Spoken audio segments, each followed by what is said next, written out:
Good evening, y'all. It's Wednesday, midweek. We made it this far. These are some of the headlines on BizarreBiz.com. Apple reveals concept AirPods that vibrate music through your skull. Trump may ban social media TikTok. Fox Sports virtual baseball fans are just plain bizarre. Zombie movie-like homeless encampment emerges under FDR Drive in New York City. Some hand sanitizer choices are weird smelling. New safety warnings. New deer chronic wasting disease response plan approved by Pennsylvania. All these headlines and a lot more at BizarreBiz.com. Dude, it's BizarreBiz headlines, 100% unfiltered. Apple is working on a new device that would use the bones in your head to vibrate music through your skull. This is according to a patent filed by the tech giant showing designs for a headset that relies on bone conduction technology. Some hearing aids for people with outer or middle ear damage rely on bone conduction. The tech enables a device to send vibrations through your jaw and head and straight to your inner ear, where they are interpreted as sound. This is useful in situations where normal headphones just can't cut it. It can stop you relying on earpieces and instead allow a device to transmit vibrations through your skull and ear, where they can then be interpreted by the brain as sound. You've seen deaf people with those implants. I wonder if it's like similar to that technology. Very interesting. The patent was picked up by Apple Insider. Benefits of this tech include not having to wear earbuds but still hearing your chosen audio. That means you are also free to listen to the environment around you at the same time. Dude! It's useful for people with damaged ears, noisy environments, or situations where air-based sound transmission won't work, such as underwater.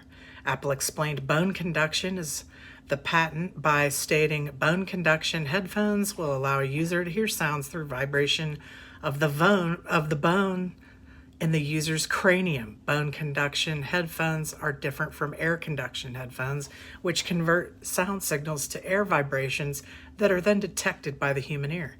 With bone conduction, sound signals are transmitted directly to the user's body via direct contact with the user. Different types of bone conduction headphones can operate by contacting different portions of the user's head and transmitting sound through different portions of the user's cranium. For example, a set of bone conduction headphones may be designed to vibrate the temporal bones on the sides of the user's face, either in front or behind the user's ear. Other bone conduction headphones may be designed to transmit sound through other parts of the cranium, such as the sphenoid bone, the jawbone, or the nasal bone.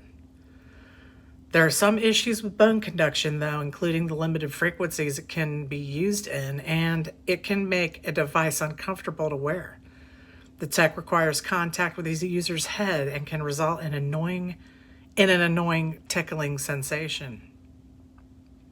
That's why Apple's patent proposes a device which both bone conduction and standard air conduction methods be used that we already know of. It looks like it's aiming to get the best of both worlds. The patent was originally filed May of 2018. Like with all patents, we don't know for sure whether Apple's going to physically create or bring this device to market until we get the official word from the company. If the headset does come into fruition, it won't be the first to be using this tech, as there are other headphones that already rely on bone conduction. Super interesting. And there's like some graphs on here that are part of the patent so you can see how it might work. I'm going to link it at BizarreBiz.com. We have some TikTok shock news, although I've done a video in the past on it. Trump warns he may actually ban Chinese-made social media phenomenon TikTok. He said he might ban the social media Wednesday as he was departing the White House. Dude! That's not something you can just say and walk away from. There's millions of people use that app. I myself, it's like my favorite app. I have the biggest following there. Almost up to 1 million now. 99.2, y'all. Woot!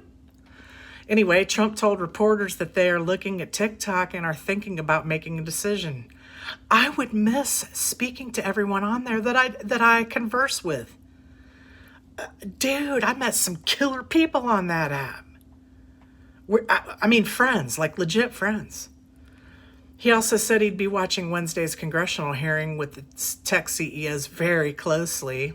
Talks of banning the app came about earlier this month when Secretary of State Mike Pompeo said the United States is certainly looking at banning Chinese social media apps, including TikTok, but offered no further details.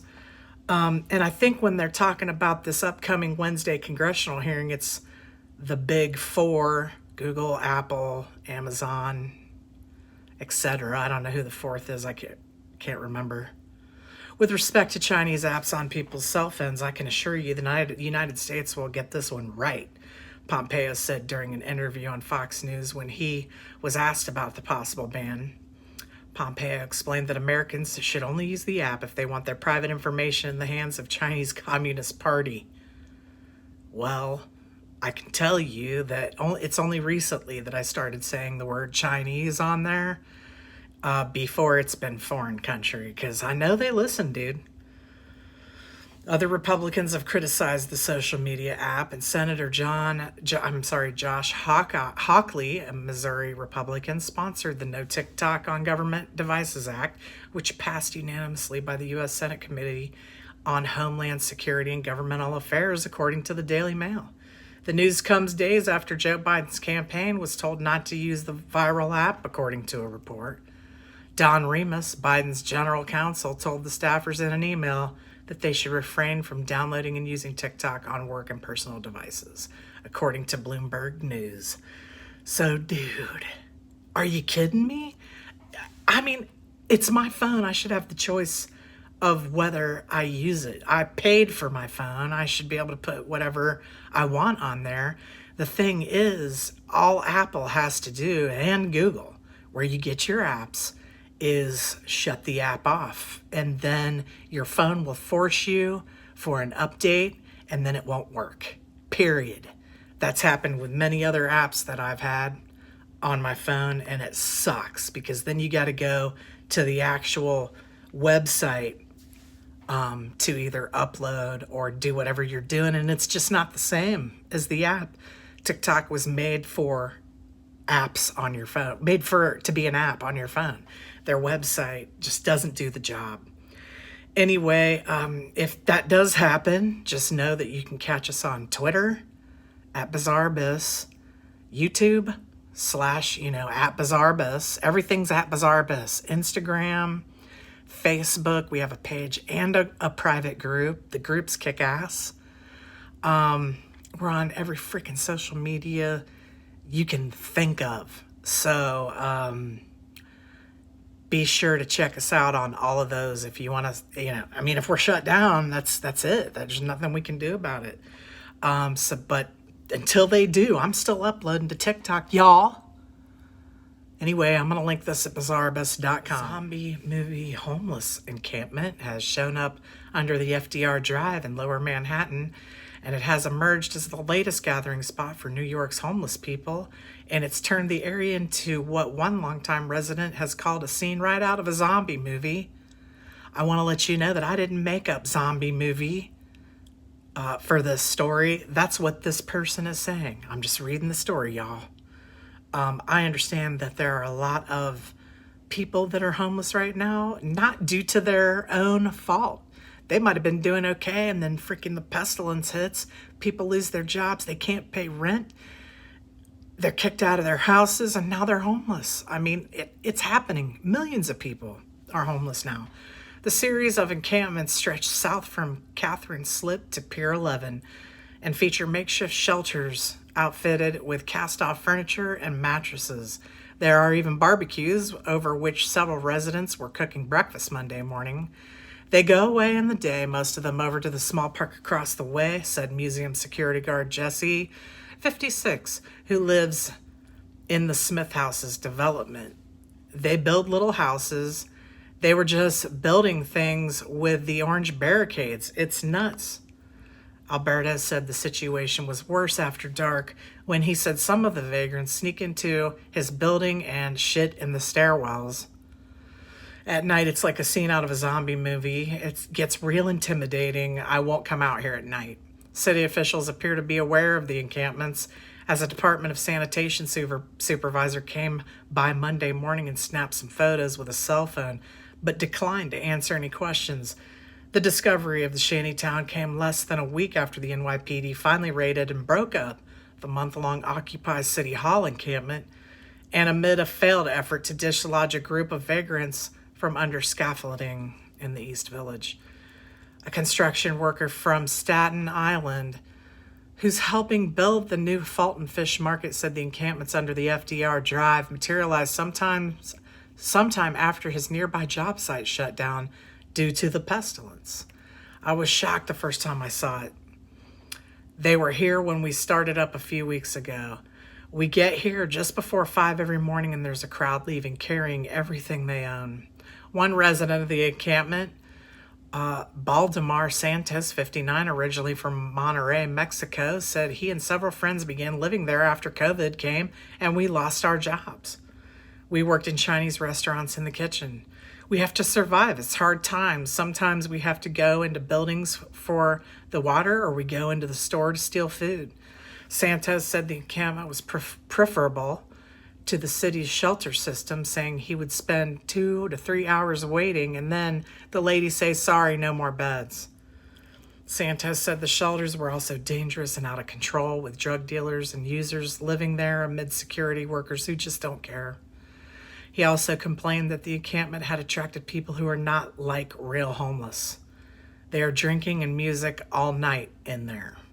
They cause trouble for my friends. Probably the dudes they kicked out of City Hall. Mayor Bill de Blasio claimed, I'm just guessing, I'm sorry, I'm going to keep reading. Mayor Bill de Blasio claimed during his daily news conference Monday that his administration had set up a system to very systematically make sure encampments were identified. They were addressed, including offering all the people involved an opportunity to come into shelter and get the services and support they need. They're not going to want to do that if it's drug fueled. We've had a lot of dislocation in recent months, but we're going to make sure this is put together clearly and strongly. It is a citywide strategy. Well, I hope this dude's right. I hope they do right by these people. Not all of them are there. They're there because they can't help it. I know that a lot of people who are homeless have mental issues as well, and they just don't want to be in homes. They find it more comfortable to live on the street. They have their hands full there. Those people need some serious prayers, y'all. But I'm going to link it at bizarrebus.com. Let's take a quick break, and we wanted to show you the support page at bizarrebus.com, where you can just go to bizarrebus.com and click on support us. You can choose t-shirts, anything you've seen in the videos we try to list. There's 5 different ways that you can try to support us. You can use Cash App, Zelle, PayPal, Bitcoin. You can just send a straight Zelle request if you want, Venmo. You can choose to purchase a mask, any of the t-shirts. We got Alien Lives Matter, Earth Life Matters, Black Hole Eats Matters, Black Holes Eat Matter. We've got a lot of different things you can do to support us.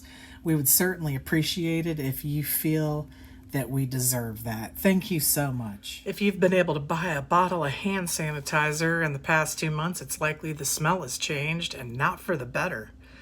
All the rose, lavender, and citrus scents aren't enough to cover up a strong chemical odor or notes of rotten corn, common with new disinfectant products produced quickly under pandemic health needs.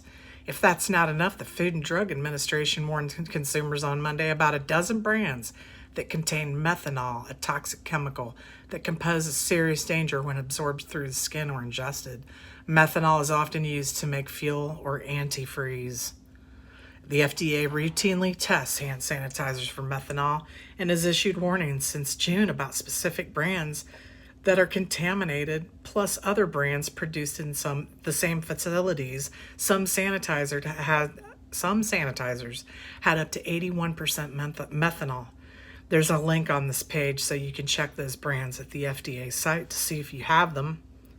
For approved sanitizers, the main ingredient is alcohol, specifically ethanol, not methanol. It is the same stuff found in a liquor store, but of course, hand sanitizer is not drinkable in concentrations over 60%. Ethanol kills most bacteria and viruses. As supplies dwindled, when the virus hit, manufacturers ranging from local distilleries to large-scale operations stepped up to meet this new demand.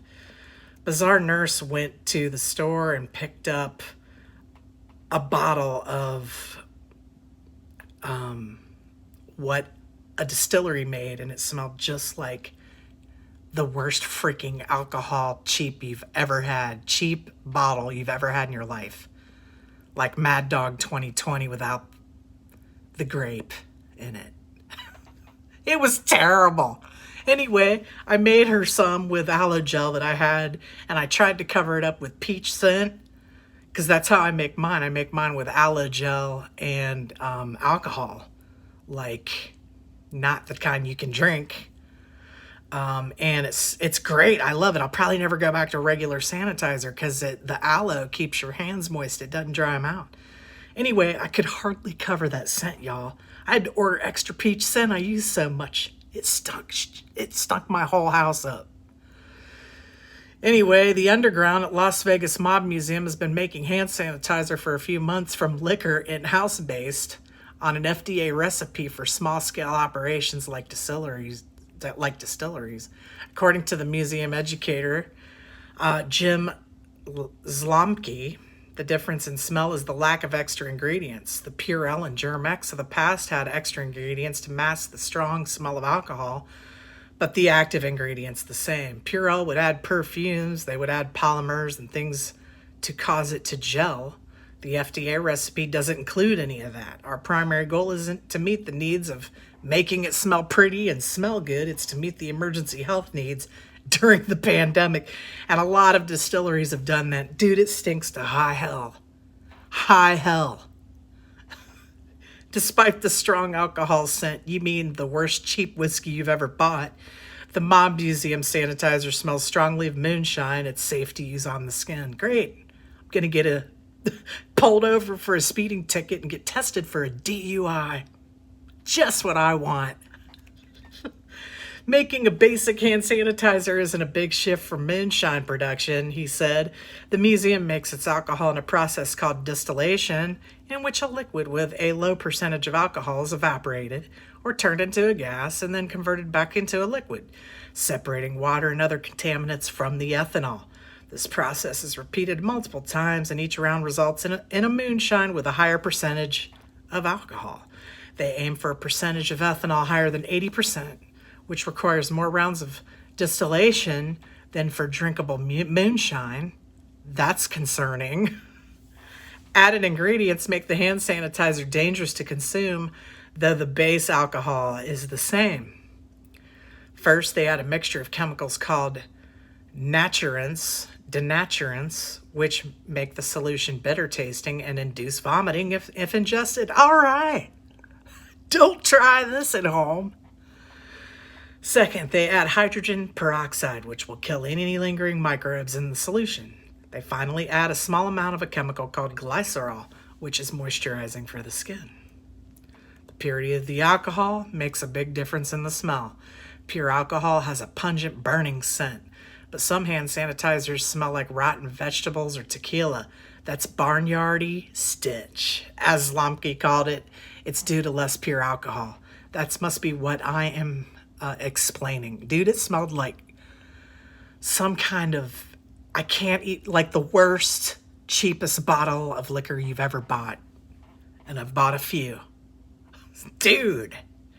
The moonshine base is made from fermenting cornmeal, and that's exactly what it smells like in a robust distillation process. Like the Mob Museums, most of that stench goes away. If your hand sanitizer smells like rotten corn, that's because it was actually made from corn and probably wasn't distilled enough. A purer alcohol will make for top shelf moonshine and a less stinky hand sanitizer. Dude, just get you some rubbing alcohol, 70% or up, and some freaking aloe gel. Doesn't matter if it's green or clear.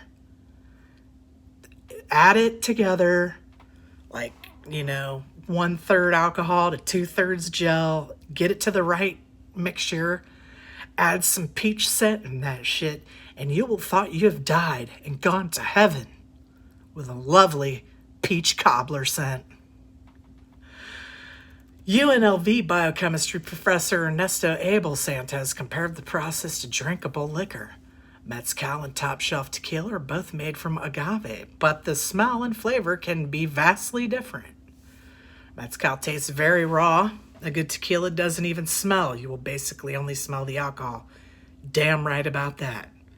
Using poorer distilled alcohol will leave remnants from the fermented base, whether that's corn or sugar or another plant. Sloppy distilling can also leave behind toxic chemicals like methanol. Though unrelated to the foul smell, methanol has just one less carbon than ethanol, but it becomes toxic. When it's metabolized by the liver, it becomes formaldehyde. Dude, no wonder people that drink moonshine can die or go blind. The greatest danger of methanol-based hand sanitizer comes from ingesting it. Consuming hand sanitizer with ethanol would make you sick, but ingesting methanol can actually make you blind or kill you. Dude. Sanitizer made in distilleries like the mob museums does not pose a great risk of methanol contamination because most methanol is separated out early in the distillation process. There may be some traces of methanol in its sanitizer, but the amount is well below FDA guidelines, said a representative from the museum. If you are interested in making your own, I have the recipe under the lowdown on bizarrebus.com, and I'm going to link this article as well so you can check and see if you have any of this awful, dangerous sanitizer as well. A new chronic wasting disease response plan approved by Pennsylvania Board of Game Commissioners. Chronic wasting disease for deer is like calling them zombie deers. It's a thing. The Pennsylvania Board of Game Commissioners on Saturday approved a new chronic wasting disease response plan for the Game Commission. The new plan, which Commission President Charles Fox said will require the help of all Pennsylvanians, and especially our deer hunters, follows several previous attempts at slowing the spread of CWD that have met with a mix of acceptance and resistance from hunters and landowners. The new plan went through 2 rounds of public comment and revisions since being unveiled last September. The first period was September 29 through February 2020. It drew 447 public comments. The second, April through May of 2020, drew 438. As a result of that public comment, parts of the initial plan were scaled back. Targeted removal of deer by professional sharpshooters will be used in much smaller areas than originally planned. Bans on feeding deer and using urine-based deer attractants will cover on disease management units rather than the entire state as originally planned. CWD is an always fatal neurological disease caused by misfolded proteins called prions that affect white-tailed deer, elk, and other members of the cervid family or curvid family. Sorry, I'm not a scientist, so that's pretty obvious. CWD was first detected in Pennsylvania on an Adams County deer farm in 2012. It was found in free-ranging deer just a few months later and has since spread into larger areas of the state. It's very painful as well for these deer, so putting them down is doing them justice. Also, you shouldn't eat the meat of an infected deer. They say it can't be transferred to humans, but who wants to try that, right? It's 2020, y'all. Anything can happen. A total of 473 free-roaming deer have tested positive for CWD out of the more than 95,000 deer tested in PA since 2012. The initial discovery of CWD in the state led to the creation of Pennsylvania's first deer management area, DMA1, which has since been eliminated. Subsequent discoveries led to the creation of 3 more DMAs following the detection of the disease in multiple free-ranging deer in Bedford, Blair, Cambria, and Fulton counties in 2012, and captive farm deer in Bedford, Franklin, and Fulton counties in 2017, and other counties in 2018. The new plan prescribes response to CWD in geographic increments, including the existing DMAs and any new DMAs that might be established. With DMAs, the goal will be to prevent human-caused introductions of CWD into free-ranging populations outside the boundaries that they have set, and enhanced surveillance units. Individual areas may be created when there is a new CWD detection in a free-ranging or captive herd that is at the leading edge of disease expansion or at least 5 miles from any other past detection. The Commission's goal will be to limit the incident of CWD to no more than 1% of the deer sampled. Increased deer hunting opportunities will be used. In containment zones, smaller areas created within those sections that are designated to facilitate focus management strategies and increased deer hunting will, as well as targeted removals with landowner permission, will be deployed. Sounds like they're not playing around.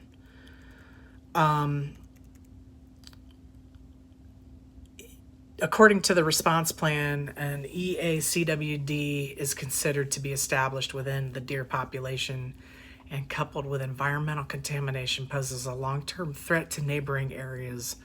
As of July 2020, there is only one EA in Pennsylvania, which is centered in Blair, Bedford, and Fulton counties.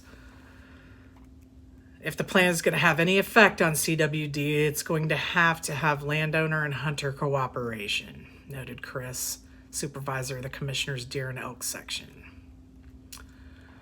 CWD will require a stronger working relationship between the Game Commission and hunters and landowners than any other deer-related issues previously or likely will in the future. So it sounds like they're pretty serious about the situation, and it sounds like it has spread and will continue to spread without some type of intervention.